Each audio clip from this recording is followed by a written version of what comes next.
Where you at, Brenda? Where you at, Peppermint Patty? How you guys doing out there? West Coast. Yeah, nothing but the funk. Today, Mr. Ricky Vincent's in the house. Georgia, I want y'all to tune in. North Carolina, New York City, New Jersey, D.C., I want you to tune in. Minneapolis, much prayers out to you. Up in Indiana, I know y'all going through it. Texas, I need you down here today. Yo, what's up, New Orleans? How you doing? What's up, Long Island, Bay Shore, where I'm from, Queens, New York? Napier Funk Army's in the house. Yes, yes, yes. Let's go to Canada. Let's go to Dubai. Let's go to Australia, y'all. Germany, where you at? You in the house. They tried to get us today, but they can't stop the funk. Right now, bring us in on Funk from the Front Seat. I am honored to have Mr. Ricky Vincent.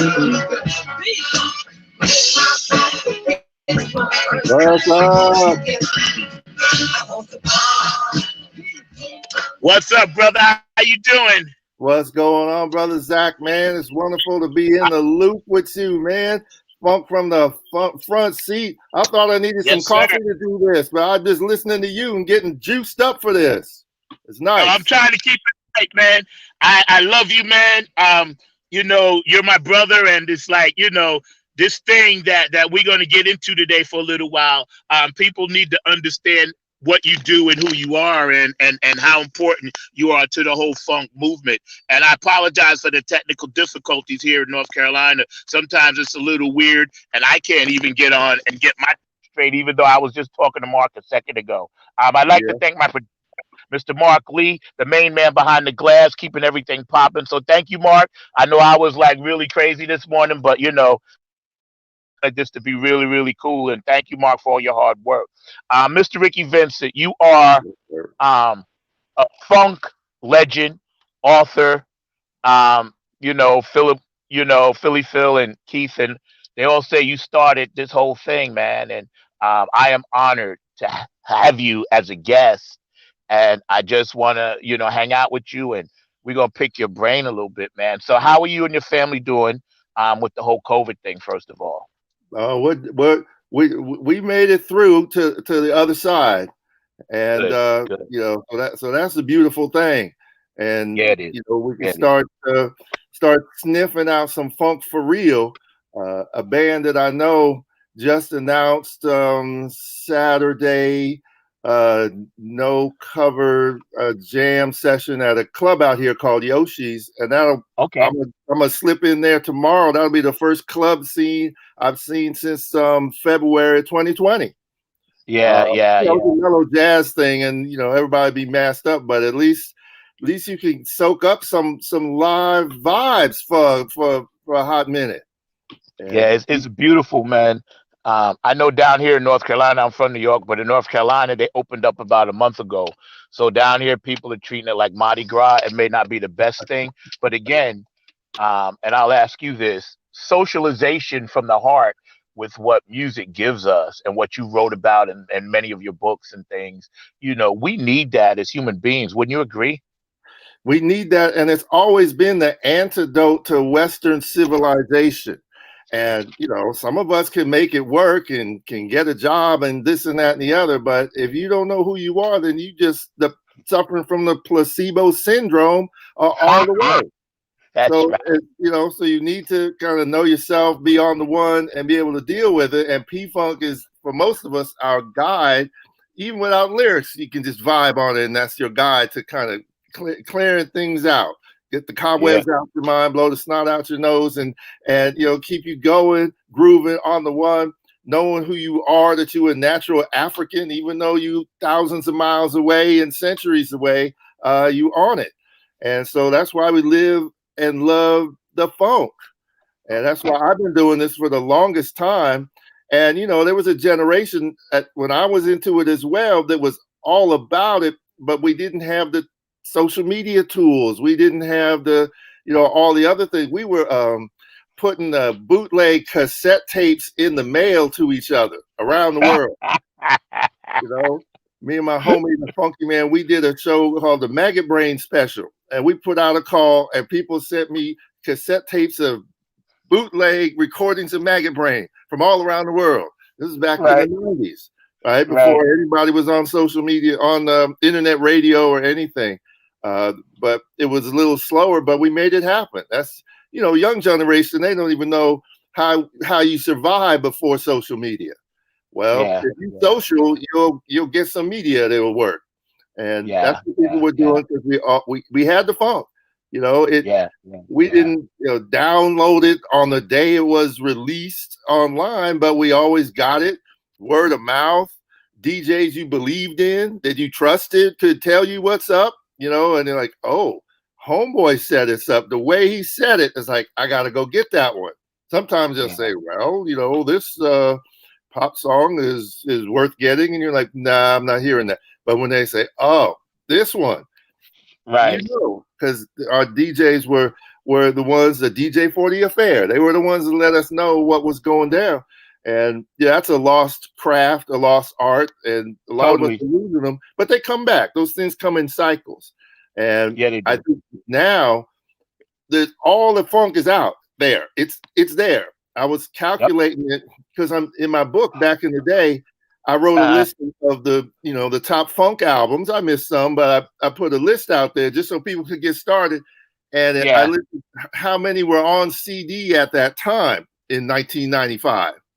And Right. Right. it was maybe a third, maybe a half of them. Now everything funk is pretty much available online, but that means that's too much if you don't know which way is up. If you don't know where the one is, you'll be up there talking about, wow, the Jonas Brothers are the bomb. Like, no, they're not. Yeah. They're Yeah. not even a little finger cracker. No, no, no, no. So Exactly. Exactly. somebody needs to lay that out for you. And some of our family members do that. But we know, the hip hop generation, a lot of them, they learn their funk just by going to their cousin's record collection, going to their mom and pop's record collection. Amen. The funk taught them on its own. Yeah. And then they Yeah. came up with some beats and understood it. And then actually, some of them, if they were lucky, caught a live P-Funk show and they changed their life. And then they riding with us. Yeah, that's right. That's right. Brother, I'm glad you said that, man. And again, we're hanging out with the man, the myth, the legend. I am so honored to have Mr. Ricky Vincent, author of many books, funk connoisseur. You are on the Mount Rushmore. Okay. When you text me back, I was just so excited. I was nervous. I was like, man, this guy is the guy. And you brought up something very cool. In New York, there was always the Village, and the Village had that mixture, CBGBs, wetlands, whatnot. The only way we was hearing our funk was on WNYU Terry Terrell show on Saturdays from Oh, 7:30 to 10. That's okay. how I got it. That's where I Okay. first heard Don Blackman, You Ain't Hip. That's where I first heard Pumping It Up. Because they wasn't playing that because New York is what it is. Now, me being a funkhead, bro, I don't know if you remember this company, Audiophile. I Okay. used to order all my P Funk overseas albums. They would come back to me with Japanese written on them. I ordered from them. But I was in my neighborhood, I was the funk cat. Being a musician, I had all the stuff. Um, when I first heard Maggot Brain, it changed my life. So I want to go back to the beginning again. Again, you're an amazing man. You're an author, but you're an instructor at San Francisco State University, right? And I saw Well, something. Oh, go ahead, go sir. ahead. Keep on No, no, going. no. No, I was gonna say they were calling you the UHURA maggot. I don't know how to pronounce that. The Uhuru Maggot, Funketeer of the Year. That's how we would do it at the radio station. See, I started in college radio at, Uh huh. at Cal Berkeley, and one of the few things they taught us at the beginning of the college radio training is make your air name as outrageous as it could be. Right. And so we came up with some ridiculous names. And so I just was, I was trying to outdo the other people who have ridiculous names. And I just said, okay, well, Huru Maggot flows. It's what you hear that, and you're like, I need to know what is going on with that music, with that show. Who would call Yes, themselves sir. that? And so it was something that it reflected what the sound of the music was on the show. Other folks, hip hop shows, there's cool folks, but a lot of them, their names are similar. We had Davey D out here. Well, there's a Davey D out on the East Coast. And, Benny B, they were cool, but you want something that nobody, it's a trick. You want something nobody will forget. Sometimes it's something nobody will remember, but it was just a name I was going to use because it told people, you coming this way, you're not getting the light stuff. We were deep in the B-sides when a lot of folks I knew that was down people was scared of the Parlette B-sides. They weren't ready, for Brides of Funkenstein or a solo Bernie Worrell album, for some bootleg, P-Funk. They were just kind of catching wind that there's something beyond the Parliament chart busting songs. And they were just trying to dig in. And we was rolling for a minute with Digital Underground, Shock G and those guys. And they're the most P-Funkish hip hop group ever. And we know it. Humpty Hump. Humpty Hump. But what they had was a skill to take, stuff just a little bit off the main line. And even the mainline stuff, they would loop it in a little different way. And there were still layers of P that, we had the school, Shock G and some of those guys, and look, there's whole other doors to open. Door number 3, 4, 5, and 6 when you want to get, way down. But they had the sense to sample Theme from the Black Hole and, sample the slapping stuff. But they knew they was riding above something that was way deep. And so it was rich because we could contribute that. The Funketeers out here, David Chaos, the DJ, Dr. Illenstein. That was the first guy that introduced me to the whole world of Funketeers. That was maybe 1985. And he was listening to my college radio, and he called in, and I said, yeah, and we started to connect. And, and he told me about David Chaos, who's the guy. It's tricky because he's one of the first DJs. He's probably the first DJ in P-Funk because he was on R&B Skeletons in the Closet doing the Mix Master Suite Counter Irritant Nothing Left to Burn. And George had heard him at a record store, boom, hired him, boom. And he did this wild P-Funk mix with all kinds of deep layered P-Funk. And this is back in, when was that? 88, 87, right. When that record came out, I was way ahead of everybody figuring out how to sample Flashlight. And Chaos was way ahead of that game. But what he submitted, the record company took all the heat out of the flame, took all the P-Funk that they didn't want to license, and left it what it is on the album today. And it's kind of sweet and sour that he was sort of in the P-Funk loop, but he didn't get that shine. And that was and bands weren't ready to add a DJ at that time. Otherwise, I think Chaos would have been on the road with that. But anyway, that's how we were plugged in, and we were from that legacy. We're from the East Bay, and that's where they landed in the mothership at the Oakland Coliseum with Glenn Goins bringing it down. What's happening in Oakland? Is everything all right? Right. Connected us. I remember when that show came to town, and it was the spring of 1977, and I heard about it, and I was 15. And I wanted to check it out, but I didn't know who to go with. I couldn't pull anything together. I was scared of those big guys. And then I heard the word that thing was the bomb. And then May of 77, I think, that thing dropped. And all of us funk heads, and by then, All the Name is Bootsy Baby was just the record, the album on the street. Everybody was bumping that. And then P-Funk came to town again later that year. And they brought the mothership and the whole thing. And so I got my cloning card right there. Amen. And, it's been on ever since. Whenever they show the footage of landing on the motherships, I know. It's in my soul and my DNA. And I was just ready for it. And, I wasn't a ethnomusicologist at the time, but I'm looking at their band and they got 3 or 4 horn players, playing these little jazz riffs, and then you look on the other side, they got 3 or 4 guitarists playing, rhythm licks, lead chops, playing all this rock. Then they got 5 or 6 singers playing all this gospel soul. I'm like, these ones put in this whole 3-in-1 package of the Yeah. jazz, soul, they put it all together. And when you witness it done like that, it Yes. wasn't, it wasn't some sort of showcase. It was like it was all on the one. That was just, That's right. thunder, and it would just, it would transform you. But then when you think about how much they had just accumulated, they just took all the black music, all the blackness, and put it down there on the one for you. And if you're ready Yep. for it, it can take all of. When Bootsy said, "Why not take all of me?"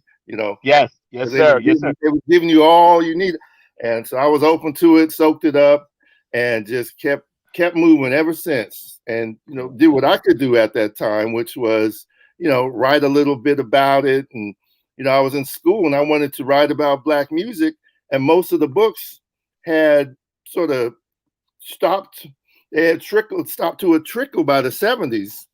They all these white people love to write about soul music, love to write about Yeah. the blues, Yeah. and some of them are real good at it, but nobody was interested in the funk, and the funk was taking over, and you can measure it with like sales charts and who was hitting, but if you watching Soul Train, who's hitting in 71, 72, and 73. Stevie was killing it. Billy Preston was slaying it. You had the bands War and Mandrill and whoever could be seen and heard coming up. You had these outdoor festivals in the park, and you'd be hearing Lonnie Liston Smith and this grooving jazz, African conscious jazz that you could groove to. And I was like, all of this is happening, and a generation later, it was digitalized stuff. It was, you better sound like Prince or Michael Jackson or you're fired. And, I'm like, I'm not saying that's bad music, but it was a different scene. Yeah, And totally, totally. now people want to know about that scene, because that was when black people was liberated, and they were doing Yeah, it we will. on their terms. They were Yep. doing it exactly the way it felt that they were doing it the way they wanted to. Maybe every generation feels that way. Everybody says, "Yeah, that's my tune," and they speak to me. Okay, but this was the time. This was the time when we had done all this work to sort of create a free space. Sly and the Family Stone. Don't you know you are free, at least in your mind, if you want to be? Exactly. And we have made this happen with the movement, and then with the artists sort of filled in the empty space with this is what freedom is. That's And right. That's right. and this is funk right here. It's because everything fits. Everybody's welcome here in this Yes. funk Yes. pocket, Yes. in this group. Yep. Yep. All these different Yep. instruments, the futuristic, the clavinet, the synthesizers, all these things, and then your congas and your African, your shakere and your kalimba, all this black to the future. We was building our own Wakanda, our own place of uncolonized black brilliance Amen. on terms. Amen. Amen. And, and Amen. then and then everybody wanted some. Everybody wanted to dance to it. They made disco. Everybody wanted to, sort of copyright and contain it and pimp it. And we sort of kind of understood where we started from to where we're going. It's still grooving, but I like sometimes you like the view from the top of the mountain. You know what, man? Again, I am so freaking honored. You're hanging out with me on Funk from the Front Seat. You're a legend in the funk game. That's right. Yeah, and we're going to get to that in a second. I know about your book, the funk music, the people, and the rhythm of the one. We're going to chat about that. But again, I just wanted to let my audience know, Mr. Ricky Vincent, this gentleman right here is the guy. He is the guy. And I'm honored to have you on my little network here, Nine on the Grind TV, Funk from the Front Seat. I'm your Happy host to be number here. 9. We hanging out, and check this out. It was a black thing in a way back then that, you can comment on this, please. I get emotional. I'm tearing up right now thinking about how I snuck backstage to see and learn, because as a musician, I wasn't really into what the audience was getting in 2D. I was back there hanging out with George and Mike Hampton. A friend of mine was a roadie for him, and I used to be back there with them. And, I was able to get the view from the back and learn. It was always college for me. I was a funkadelic born into it like you, sir. It was college for me. But when you said a minute ago, the mothership landed, I went to three concerts. There was one at Nassau Coliseum because I lived on Long Island. It wasn't big enough for the ship. Then about 2 months later, they landed it at the Garden. And pardon my French, all of us funkheads said, "Holy shit." That's what we said. We said, "This is the funk opera." Our jaws dropped. And we said, Gary's flying around with the wings, Bernie Worrell orchestrating everything. And like you said, it was like watching three different bands play three different styles of music at the same time. Yeah. I had never seen or heard. And they were futuristic space gear on. Mhm. George was blowing, like giving shotguns to Glenn Goins. I looked at my friend, late Nathan King. He's dead now. I said, "Nathan, are they allowed to smoke reefer up there?" And he said, "Yo, they doing it." I was like, "Holy shit." This man gives a shotgun to the world, thumbs his hands up, "GC, I love you for that." I Mhm. saw that, and I was never, ever the same, brother. Let me tell you, you're the man. Funk, the music, the people, and the rhythm of the one. I'm going to quote from your book. Funk, the only music genre ever to have transformed the nation into a throbbing army of bell-bottomed, hoop-earringed, rainbow afroed warriors on the dance floor. That's some deep shit. Tell me, brother. Tell me in your funk Yeah. mind about that. Well, look, it was just what we had all experienced. And my thing was, I could just tell just from the history books in the house and the movements I knew about and the music that I knew about, that if somebody didn't lay this out from the foundation of it, some outsider was going to show up, didn't even get a late pass and come in here and try to, reconstruct it in the wrong way. So I was just kind of hell bent to get the story out there first. And then it was like, okay, how do I tell this story? Because it doesn't really work as a chronological thing. Right. All these transformations took place at the same time. Yes, Miles sir. Davis going electric was bugging people out, and Yes. people were trying to figure that out. But I mean, that's the same time Aretha's talking about young, gifted, and black, and going through her black period at the same time. Then you have Jimi Hendrix and the band of Gypsies sinking in on people. Not everybody got him right away because he wasn't on black radio, right? And so, but the whole funk rock trajectory and getting Maggot Brain, getting Free Your Mind and Your Ass Will Follow, getting that funkadelic, and you once you realize that funkadelic is just a dozen Jimmys on stage, then you're like, oh, wait a minute. This is the bomb.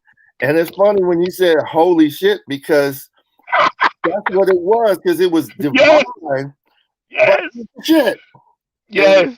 And that's where funk is. It doesn't, and George will say that, he's not trying to be all clean cut and sophisticated, but even when he tries to be raw and down in it, the musical backdrop is so sophisticated. It's all of the above. It's holy Genius. shit. Yeah. So we eating that up. So we still eating that up. We still hungry. We still carnivorous funketeers. And so we're always, looking for it and loving it. And now we're more connected. Gabe Gonzilla, he just did a thing with Blackbird. Yes. Right? Yes. I saw that. Yes. All up in his, and it's like the connections now, like you said about being backstage, Zach, we're giving more and more people that kind of intimate connection with this genius here, right? And it's like, we're not going to get it on radio like in the past. We're not going to get it, nationally televised like Don Cornelius did it, but we're all, have access now behind the curtain to Yep. see Yep. how it's happened. The bottom line is, though, if you bringing it, that makes everything happen. And, Yes. there are Yes. a lot of bands that bring it. And, I don't care if they're from upstate New York or from the Netherlands or, from Japan. There are funk bands on every continent. And, they all bring, a satisfying experience if you're there. Sometimes it gets tricky how it transfers to recorded forms and things like that. And sometimes you can find it real quick. Sometimes you got to hunt, right? So that is a little bit iffy, but there's so many people around the world that know what the bomb is when they hear it, and they dedicate their lives to doing it, right? So the funk, it's crazy. It's as healthy as it's ever been, but it's this crazy underground phenomenon. That's right. The preservation of the motion of hip. You said something, brother, that really connects me to you in a spiritual brother way. Like, God, we know each other, man. And I'm gonna make sure I send you some of my new music or whatever. And we're trying to reboot from COVID, but we'll get into all of that privately. But brother, let me tell you, it's an honor and a blessing and a privilege to have you on this show. I just started this last May, COVID, and when you hit me back, literally tears was coming out of my eyes because I had talked to Philly Phil and Keith about it. Literally, bro. And I was like, wow, this brother is the guy. And when you mention about the kids today, I love the Anderson Packs of the world, and I get everything they're doing. Even when George did the Chili Peppers, I got all of that because I support everybody that's on the hustle. But for P Funk, the phenomenon, to be interactive before interactive was even a word, never got airplay, but yet blowed up. They would never play it on the radio, right? And like you said, you had to hunt for it. These kids have access today to stuff that you and I and our crew, we had to dig deep. But the thing I think that I want to try to stress to all the young people, and you can, comment on this, please, is that Funkadelic Parliament, the Parley of Funkadelic thing, including Bootsy's Rubber Band, is a way of life. And when you said just now that echoes, it's a way of life. I tell people, listen, Funkadelic is a state of mind, and then the condition and position of your ass. It's like, hey, we have our own language. A friend of Mm-hmm. mine from Australia said, man, go on that thread. I don't understand anything they're saying. Because they said, what are you guys talking about? I said, yo, that's who we are. And please Yeah. comment on your perspective of how we're trying to fuse the two. Bootsy's doing a great job. I'm a Club Funketeer ambassador for him and Patty. I love them Mm-hmm. to death. God knows I love those people. Same Mm-hmm. with George and Carla. I love them, man, because they're still here. And I want people to understand you are still here, Ricky Vincent. You are Black history. Okay? You are Black history. So for those of you watching, this man is Black history. Please comment about the kids trying to bridge that gap. Oh man, you're covering so much, and thank you for pouring all that nice juice on me. I appreciate that. You you, I you just deserve trying to it. do what I can do. You deserve But it. that if you look at what Bootsy's doing, what's Bootsy doing? Bootsy's reaching out to everybody, right? He's Yeah, reaching he is. out. He got a whole album with the jazz cats, with the Christian Yes. McBride type people, the George Benson and stuff like that. Because Bootsy's that versatile. He could get up there and play with Oscar Hammerstein and slay it. So that's fine. Uh, George is working the trap game out there in the South, the dirty South, and he's putting they're both putting up these signposts on the road. It's like, here's the funk. You could keep on this road. You go down this road, though. This is where the bomb is, and they're letting people see that, so then they can pick up and get to not where we are. We've been on this road a long time, but they can start down that road. But the thing is, you can't tell somebody to go do the funk. All you can do is sort of point them in the direction, and it's up to them whether they want that one or not. And so what George and Bootsy are doing, they're still there. They're still that signpost for anybody that wants to get it. And the thing is, when does that light bulb come on? I mean, how many times do you have to be slapped by reality to understand that Black people are capable of creating their own reality, their own liberated reality, amid all these constrictions? And Yes. once you go there, then that's a pursuit worth worth undertaking. And so Funketeers know this. We all live it. Even we got regular lives and regular jobs. We just still living it. And so that's a beautiful thing. And so I think George, we know this, but George has always been light years in time ahead of his time, and he's seen these things coming. He sees how people think hip hop is taking over the world, but it's like on the surface level, yeah, but the underground, all the hip hop, they're hungry for something with more meat in it, and so they looking around for the, for that funk, and and they use it as best they can. Now, unfortunately, once you get in the business and the game, I'm convinced that all these folks that get on any official label, they have like a track list that covers all kinds of subjects, and somebody in the office room says, "No, we don't need that song about your grandmother. No, we don't need that song about your African history. No, we don't need that song about Black power. No, just give us more of that, gangster slap your bitch type of stuff. Give us more of that negativity, and we'll promote that with all the money we have, and everyone will be happy." And it divides us. That's been going on for quite some time.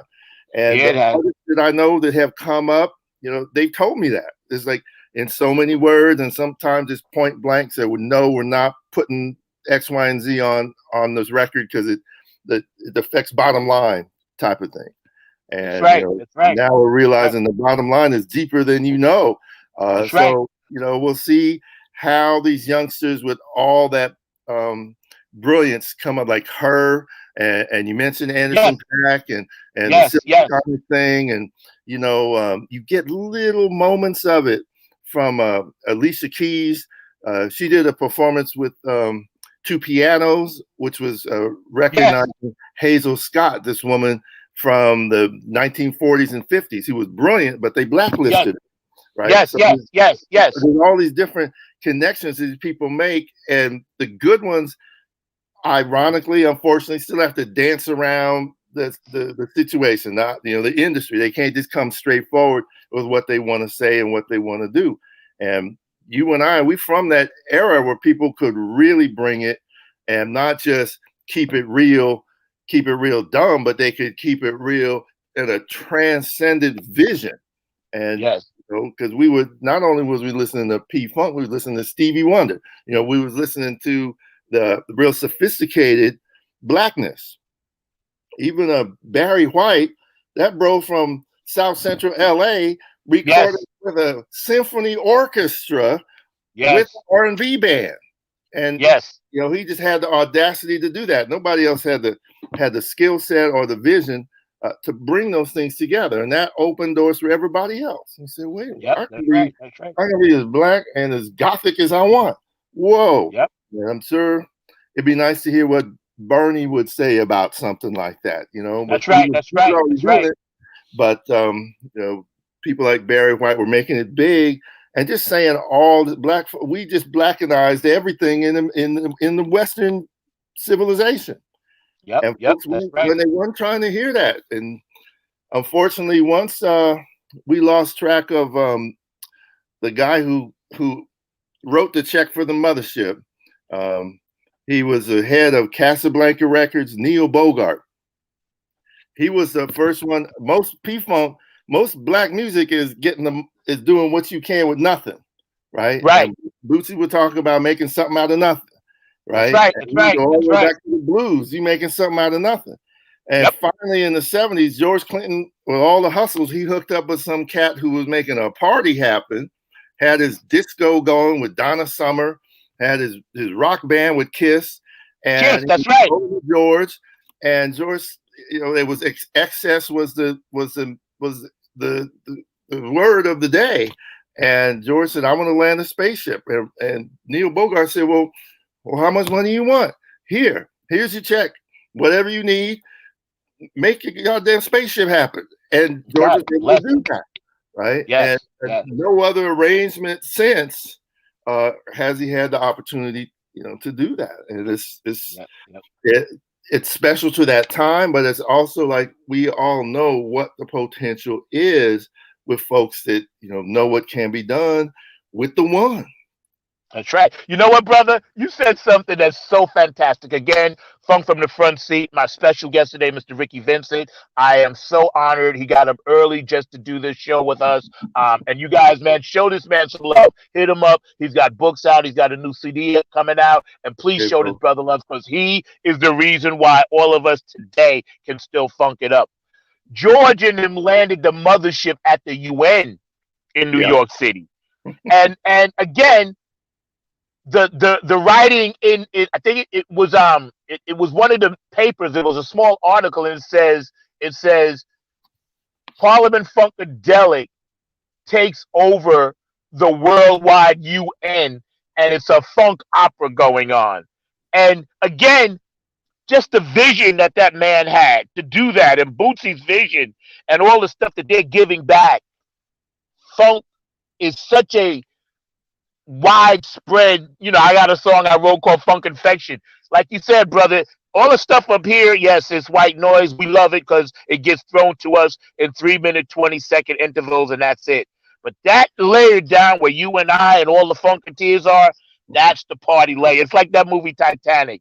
They were having that little ball, and then the guy turns to the girls, hey, you want to go to a real party? And he takes it downstairs. And they throw down. Yeah, but we're down there like beneath the planet of the apes. We down in this, the subterranean life forms. Because we know once it bubbles up, it can change the game. And, that's right. People, but we like to inhabit our spaces to reinforce what we do. So it'd be great when live music comes back.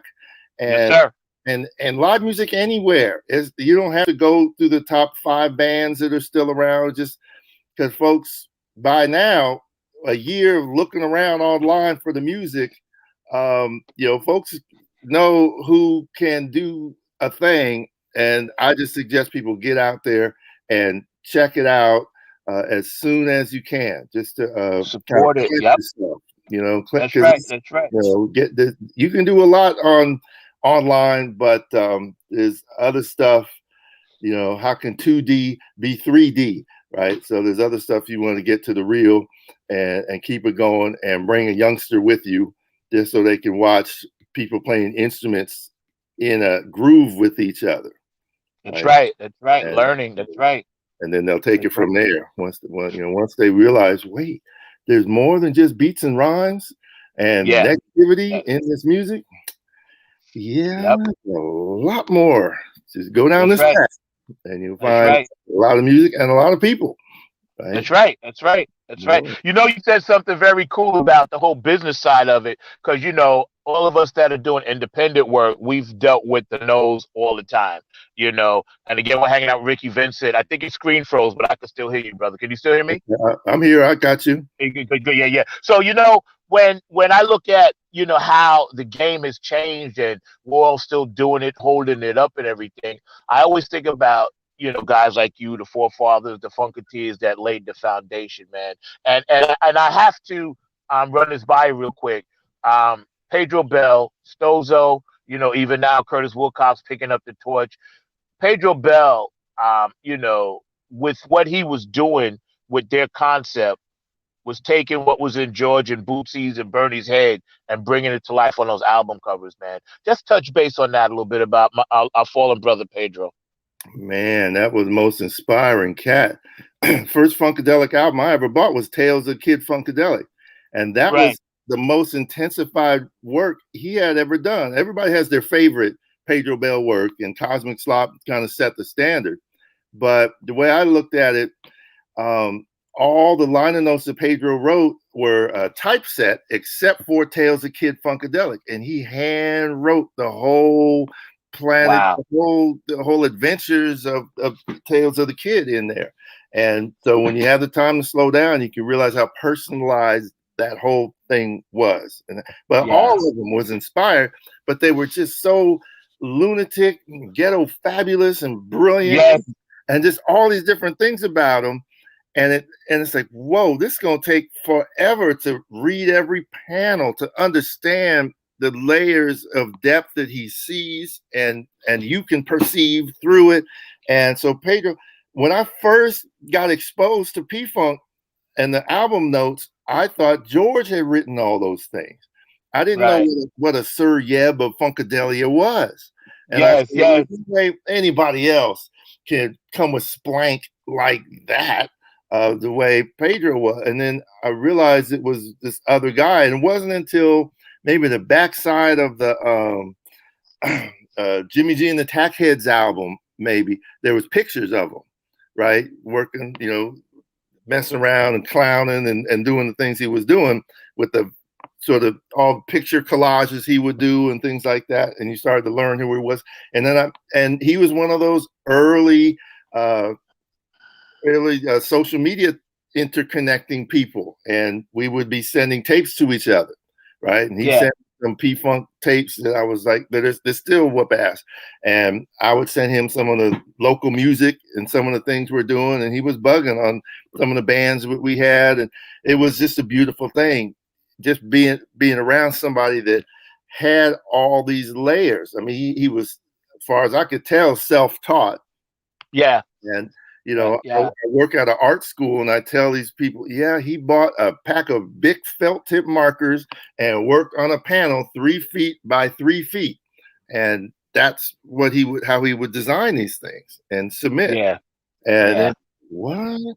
How can you do that? It was because he did it his way, but it was exactly what P-Funk needed and required. And for those of us that get exposed through vinyl at that time, it's like, well, he's as much a member of the band as anybody else playing on the record. Yes, exactly. And he helped define how freaky and scary and brilliant Funkadelic is for so many of us. And the music is the only thing that can keep up with his style.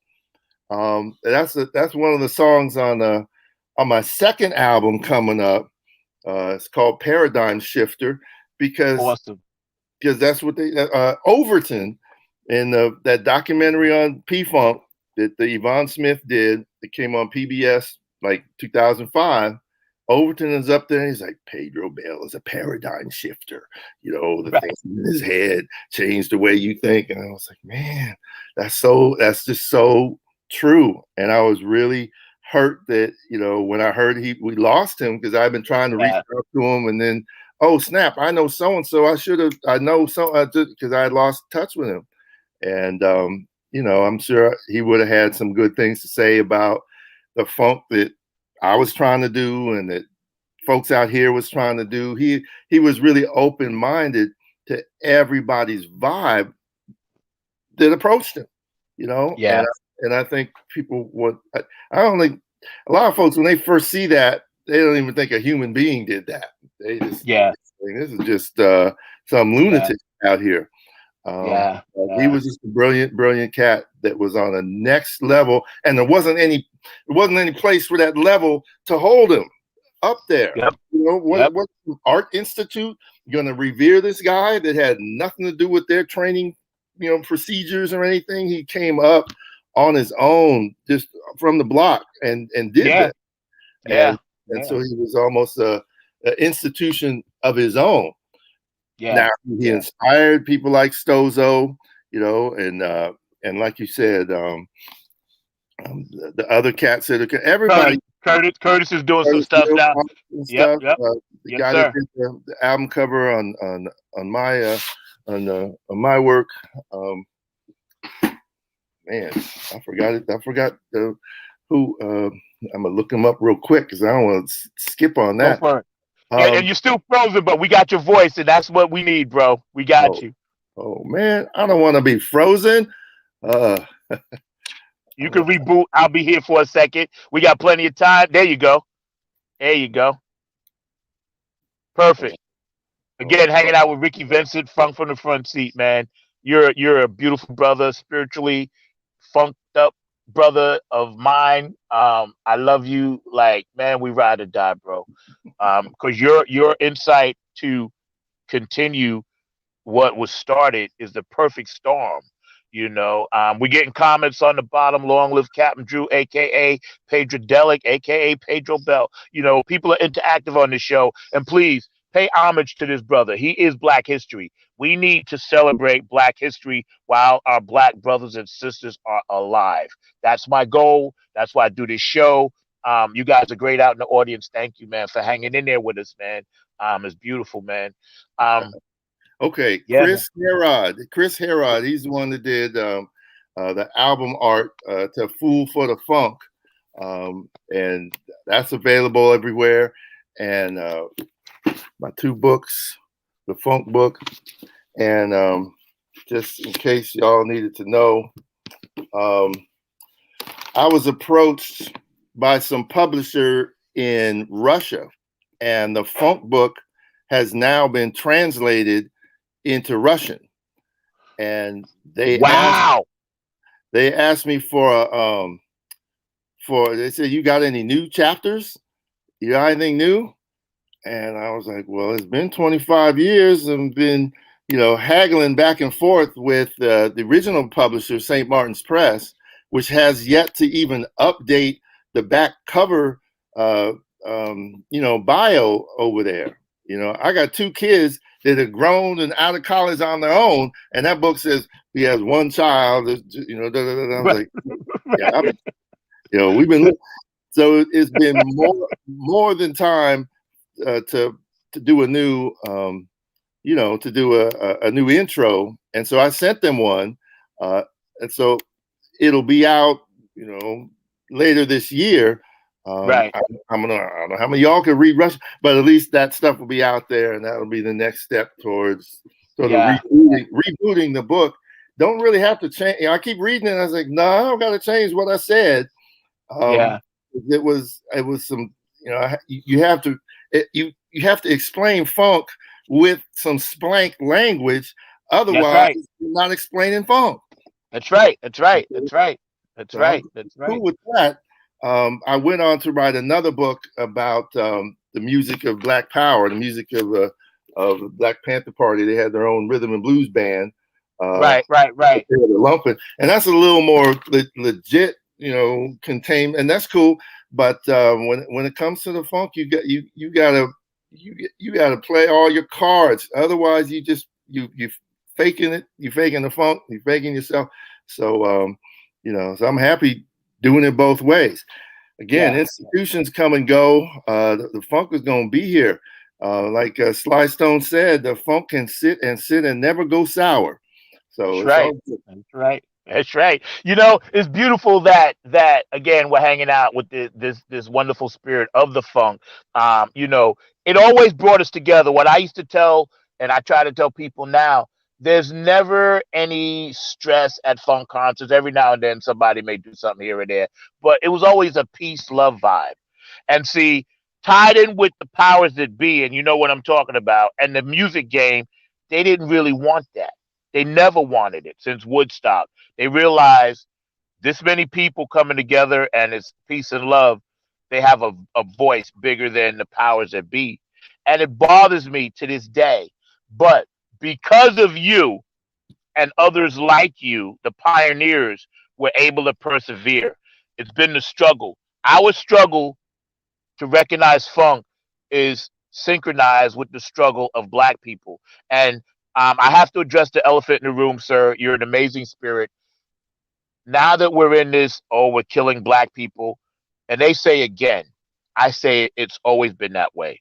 Some people say, well, the system is broken. I say, no, it's not. It's working just like they wanted to.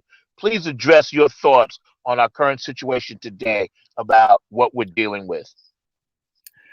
I've reached a point where when I see almost all of those threads of people, how can this be? How come the police can say this way and then shoot, and then with a white person they don't shoot, and how come it's this way? And every time I just post fear of a Black planet, You know, Yes. why is it prison through the fear of a black planet? You know, why is the immigration policy like the fear of a black planet? You know, why, you know, how come, you know, we can't, you know, deal with the legislation? Fear of a black planet. You know, why are they cutting off votes in Georgia? Fear of a black planet. Once you get clear how white supremacy works, that word wasn't even used much, and Chuck D and them didn't have to use it when they were said at the top of their game, right? Yep. And that's when you're a master. There's only a few that were able to do that, like the Beatles, like Sly Stone, like Yep. Stevie Wonder at the top when you was gonna get an award for best record of the year just by putting something out. What do you say and what do you do? Yep, there you Yep. go. You see, right? You see how I roll. You see how I roll. Yeah, and people need to pay attention to just the clarity of it all, and all it can do though is help you stay focused, because that stuff can be bewildering if you just deal it from the headline perspective, and it could shut you down if you just deal with it from a headline perspective. Just the nonsense, terrible, negative, terrible, hopeless. Okay, here's a commercial. Here's some gossip. You know, everybody, you know, just change subject. And then, you know, you just come out, like George Clinton said, fat, horny, and strung out. You're not ready to deal with anything. But if you understand sort of the larger forces, that just gives you space to stay focused and get your own thing done, because you know this is all, you know, part of a pattern and all part of a plan. And the thing is, Zach, you know, one reason people look back to those days of the funk and the days of the liberation movements is that brothers had plans. They said, this is my plan. This is my 10-point program. Okay. This is my organization. You don't have to agree with it, but at least there were folks putting those out there saying, this is what we do. This is what can be done. This is what a network can do. And, you know, you have to keep trying, even though even the most people were able to do was realize, you know, we can't put all the black movements in a room. They tried it in 1972. There was a convention, sort of an all colors black convention. I don't mean all shades of black. I mean all political shades. And the black nationalists didn't want the NAACP in there because they had white allies in there. And the NAACP didn't want the Black Panthers in there because they was Marxist, and NAACP was black business. And we had and everybody came at it. And Mary Baraka was there, and he had to manage the whole group. But with his black soul and black style, he was able to at least get folks in the room together, understanding we all have the same needs and desires, but we have all these different approaches. But folks didn't really have a chance to build heavy on that. But we need to start thinking about those ways of building, even if it's rebuilding what Yes, we sir. already did. You know, Yes, sir. and some folks don't want to do that. Black folks don't want to do nothing that's not original, and that's Yes, real. sir. But you know, one thing we've been doing since we first got here 400 or 500 years ago is, you know, you got to keep that struggle going. Because even when you are called home, the folks that you help bring in to the world, it's going to be theirs. And you got to Yes, give sir. them something. Yes, So, sir. you know, it helps if you have, you know, a bigger understanding of how it works, so that all the daily nonsense, the electric spanking that happens, doesn't knock you out. Yes, sir. And That's right. nobody's saying it's Right. easy, but it does mean that, I don't know if this happened to you, but more and more folks into that extra heavy P-Funk now, into Yes, that sir. extra heavy solo Blackbird albums. Happy birthday, Blackbird McKnight.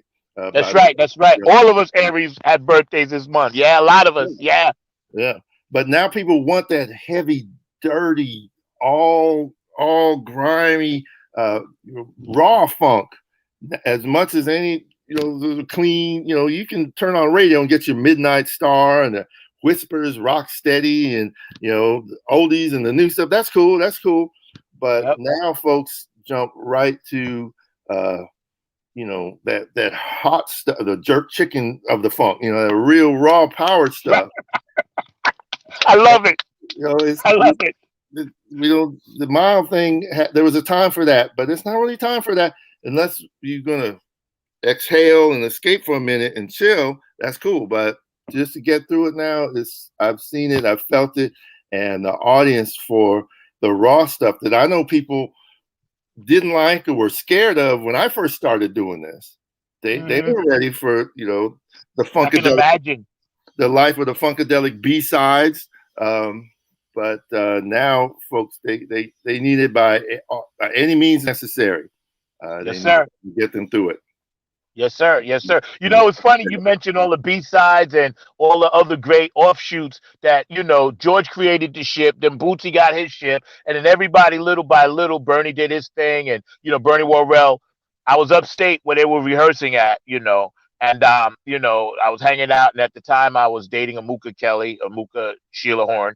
Yeah. And that's how I kind of got another in with them. And, I always wanted to play with them, but never got that chance. But I learned so much, and maybe one day I'll be on that stage with them. But again, George Clinton, Bernie Worrell, and Bootsy Collins told me to start the Nappy Head Funk Army. Oh, And just because those words came out of their mouth, they saw something and they said, "Listen, you got to do that." And ever since then, that's why I've been doing it for 18 years because they said you got that. There's something there. Do it. We need that because they knew eventually they're going to just kind of sit back on Mount Rushmore and look at all of their, like George Clinton said, father of the world, the clones. Look at all the clones doing mm-hmm. their thing and spreading the funk. And I got to give a shout out to Benevolent Funk, Donna Sneed, Otis Hogg, keeping the funk alive. You see me wear this hat. They sent me some swag. And any swag you can send me for free, I would appreciate it because that's what I do. Because, I'm a hustler. You know what I'm saying? So, yeah, hook me up. But, anybody out there. And, Next Exit, my friends, their stuff. And this goes to you. Every guest on my show gets the Next Exit single that they put out. But the Boogie Munsons of the world trying to keep it alive and what they're doing, and everybody, you and everybody, Phil and Keith Jackson, all the funk shows, and you mentioned Gabe, and you got my main man Larry Funkster Jones and Club Funketeer ambassadors. Funk is such a part of the fabric of society, but still, it seems like we're always cloaking on people. They don't see it. We're not in the Super Bowl. Why is that? I don't know. There's a half dozen bands that could slay it right now. They could let Kool and the Gang in the Super Bowl halftime and kill it.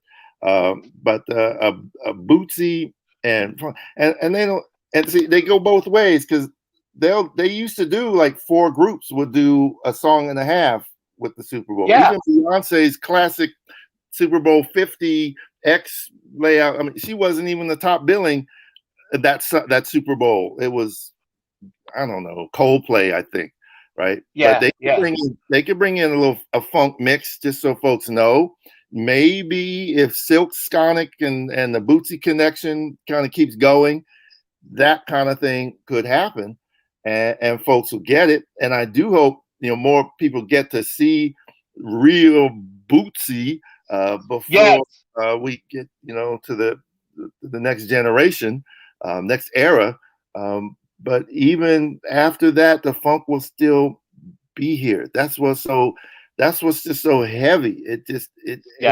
It ain't about to fade. And it's like all these other approaches and trends and styles. They keep coming, they keep going, they keep getting marketed.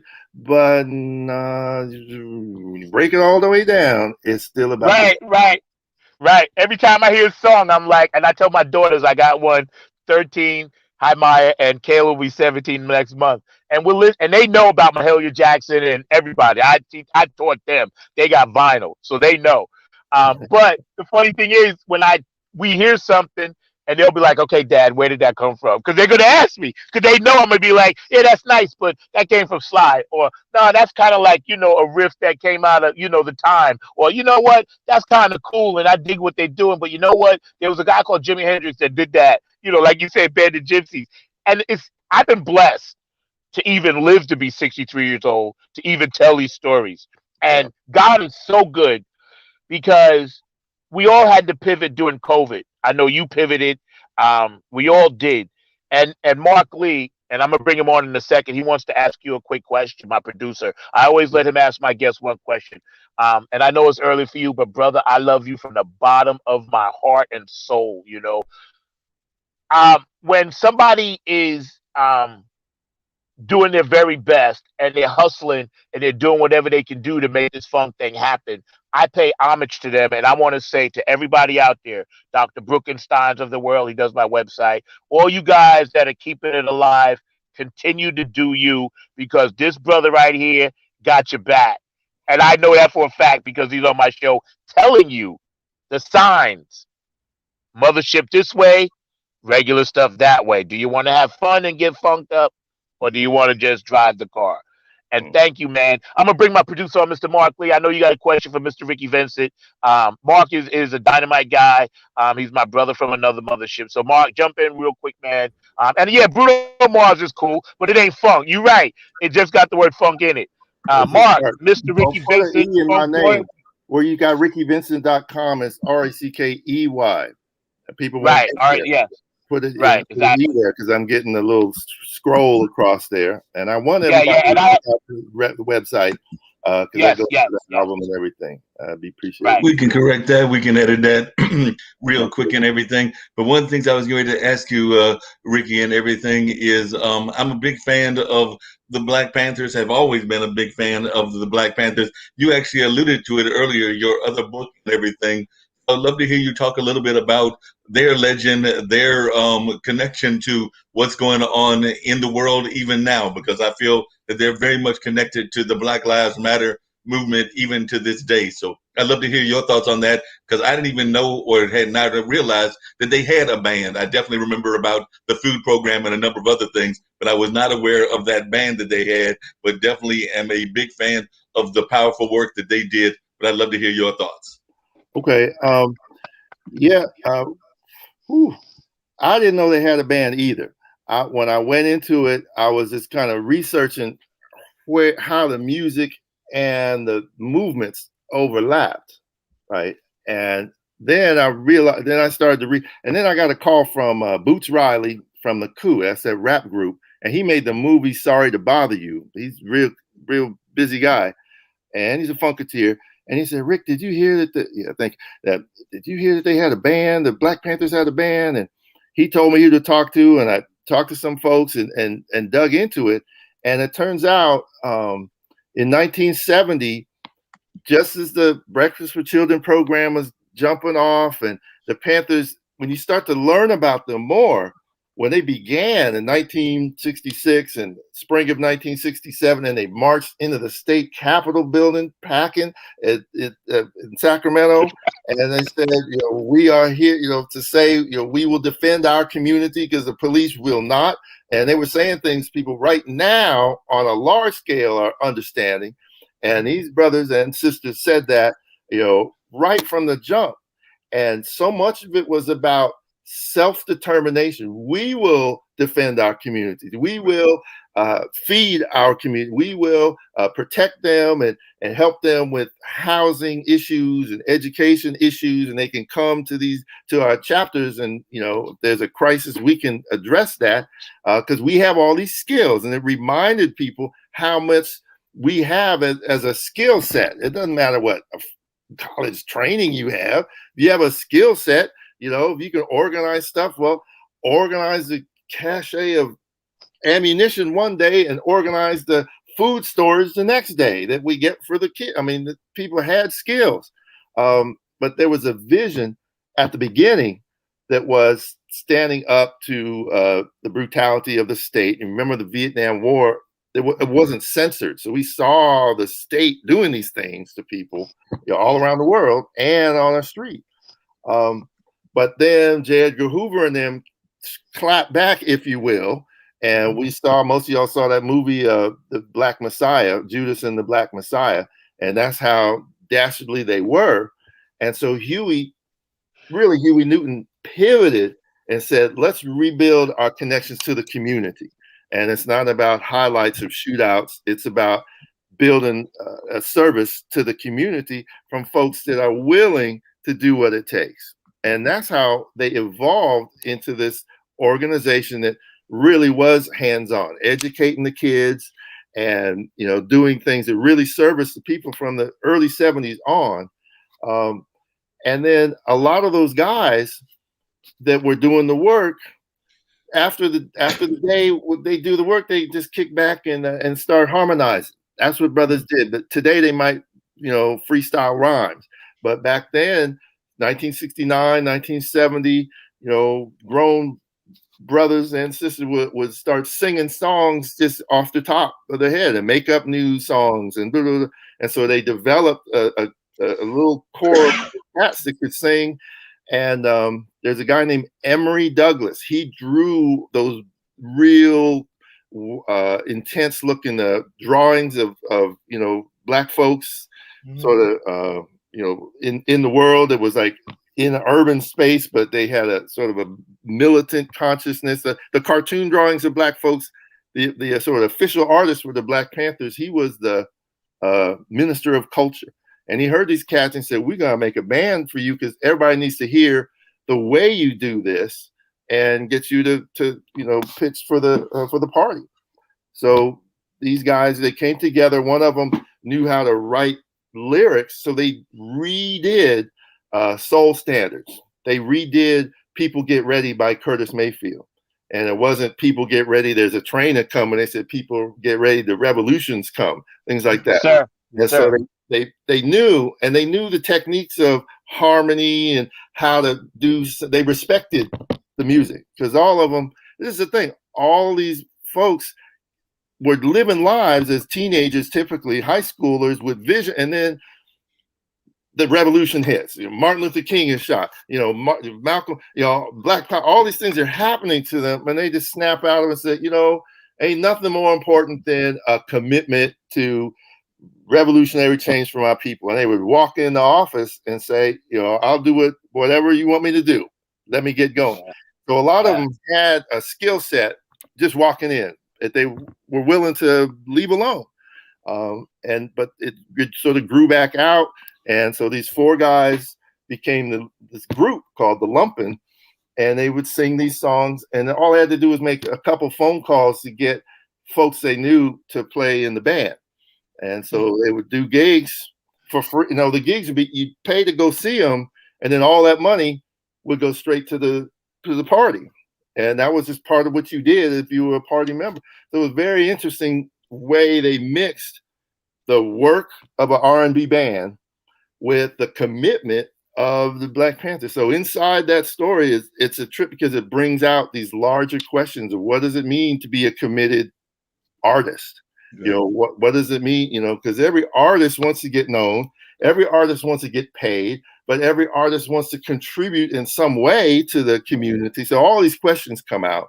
And like so many other elements of society, the Black Panthers are really the reason why you have Black studies in your local colleges and ethnic studies. Because when you start to unpack it, all of that began with this big student strike at San Francisco State in 1968. And then when you start to unpack that, you're like, well, all that was because Blacks were organizing at San Francisco State, and a whole lot of those people were Panthers. So they were like, you know, we need to demand education that teaches us who we are, that gives us power, you know, of self. And the institution had no choice but to respect, because that was valid for educators as well as union organizers, janitors. You froze up again. I didn't mean to cut you up, but you froze up again. Your face froze up, but we can still hear you. Yeah, I just wanted to let you know. Keep going. Keep going. So anyway, the Panthers kind of connected to a lot of issues that are still vibrant today. And again, it helps to sort of get a handle on the basic story, right? So I finally put party music out just because I wanted to get as much of that out as I could. And so it tells the story of the rise of the party, but it connects it to the music. So like the first chapter, the second chapter talks about how the rise of Huey Newton and the rise of Sly Stone were very parallel because they both showed up, completely changed the game, and then kind of disappeared. And people had Yeah. to figure out who was, wait a minute, what? And so people were they were still trying to figure all of this stuff. People still catching up to Sly Stone. And now they don't people are know. still catching up to Huey Newton's vision for the pen. So I connect all these things. And then, I said they do Curtis Mayfield. Well, Black Power in Chicago is its own entity, its own story. And like I said, that was the movie. That was Black Power in Chicago with Fred Hampton and all that. But that's also what is Chicago's soul? I mean, that's Curtis Mayfield. That's all the other vocal groups that are out there. Rufus and Shaka Khan was from there. Herbie Hancock. Shaka Khan was in the party. Shaka Khan was serving breakfast. She talks about Fred Hampton in her book, her autobiography. So these things overlap. I didn't have to dig very hard. It's just that part of the story doesn't get told by your average mainstream narrative. Definitely. I know I'm going to bounce off and turn you back over to Zach, but one thing. But we want to hold on 1 second, Mark. We want to see if we can get Ricky's face back up because he's frozen. But those of you that are listening, that are watching, you frozen again. Yes, sir. Yes, sir. He's not frozen on this end. You can see me. Excuse me. I said he's not frozen on this end right now. Well, that's good enough. Then it's just my phone. Yeah. My phone is acting up, so that's fine, man. Again, hanging out. Thank you, Mark, for that insight. Get ready to bounce off and everything. Let you take it back over as you always do. You do a masterful job. By the way, just really quickly, Ricky, was that one incident you talking about with the Black Power organizations getting together? Was that the one in Gary, Indiana? Because I think I'm familiar with that. Yes, the 1972. I forget the title of it, but it was this National Black Political Convention, and it symbolizes this effort by all these Black groups to try to bring a national Black agenda together. And it'd be interesting to see how would you do that. But you try that today, around 5 minutes in, you'll have folks saying, "Well, you got to bring the Reverend Farrakhan in there because he's so connected to the community." And then outsiders will say, "Well, you're not allowed to do that because he is X, Y, and Z." And and then it becomes, well, do the people have the power to make their own choices or not? And I'm not saying he has to be your favorite person, but do people have the power on their own terms? And so that gets into some real complex questions, but that's where we should be. Right. That's right. Every time we try to assert ourselves, it disrupts things, and that's healthy because we bring justice back and make this country reflect the ideals that are written in paper, right, on the Constitution, on the documents. We are the ones that bring about the justice formations that actually reflect what's in the documents. So that's why there are allies. We have allies, but the push needs to continue to happen, and the disruptions need to happen in terms of other changes, not just coping changes, not just survival, but we need that too. That's beautiful, man. Again, we're hanging out, Funk from the Front Seat, Mr. Ricky Vincent. It's been a great time. I wanted to ask you, sir, graciously, would you mind coming back for another episode at some point? Because there's so much I want to get into. So we'd love to have you back. I'd love to have you back on the show, and get to a part 2. So if you're willing to do that, we'll talk about it privately, because you're such a inspiration to everyone. You're much loved by everyone, and you are Black history. That's why I keep emphasizing we need to honor people while they are here, because you changed the game. You set it up for us to succeed, and now it's up to us. And I'm going to continue to always uphold, with much respect, the mothership connection. And thank you so much. One last parting word from you, sir, and then we're going to get out of here and let you go. Oh, my God, I got goosebumps, man. I'm tearing up over here, bro. One last word to our audience out there, that you would like to say to them, and it can be about anything, but I just want you to have the last word before we get out. Well, all I can say is the pursuit of the funk is its own reward, and like I said, with all the chaos, you can get drowned, and you want something that you can hold on to, you can focus on, that light at the end of the tunnel. And for me, it's always been the P. When it was it's as crazy as things got. The storm go on, and I can still see that light of what the inspiration of P-Funk has meant. And so I recommend that when things get crazy, because they're gonna get crazier. Yes, sir. Yes, sir. Yes, sir. You know what? Today has been liberating in so many ways. And I'd love to have you back. Like I said, we'll set something up, man, because Happy picking to. your brain, yes, sir. Picking, and I didn't even get into your college your instruction and your history and all of that. We'll get into that another time. But I am Okay. so grateful that you tuned in with our audience on Funk from the Front Seat. You got up early. You are a gift to the planet. And that's all I'm going to say. We're going to get out of here like we always do. Thank you, sir, for always hanging out and doing your funk thing wherever you are. For those of you out there watching today, you got the real. So we get ready to get out of here. Funk from Thanks for Today pouring was a this stuff special all over me, man. Feels good. Appreciate it. Yes, sir. And you've And been please doing great work. Thank you, Zach, for what you're doing. thank you, Appreciate it. man. I've learned to just, like George and them say, take nothing and make something out of it. Stay in my lane. Just try to add to the canvas, like you said, with those other bands.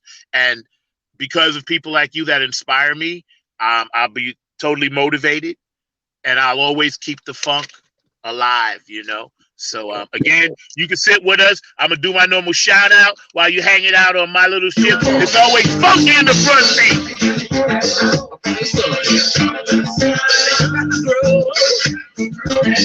California was in the house today on Funk from the Front Seat. Ricky Vincent was in the house today on the front seat. New York, Detroit, DC, Jersey, Bayshore, New Orleans, Texas, North and South Carolina, woo! Utah, Arizona, Portland, Oregon. There you go. Woo! Japan, Germany, Australia, love you, Carmen. Brenda, Luce Moody, Ohio. Woo! I need y'all to move out there. Come on, side to side.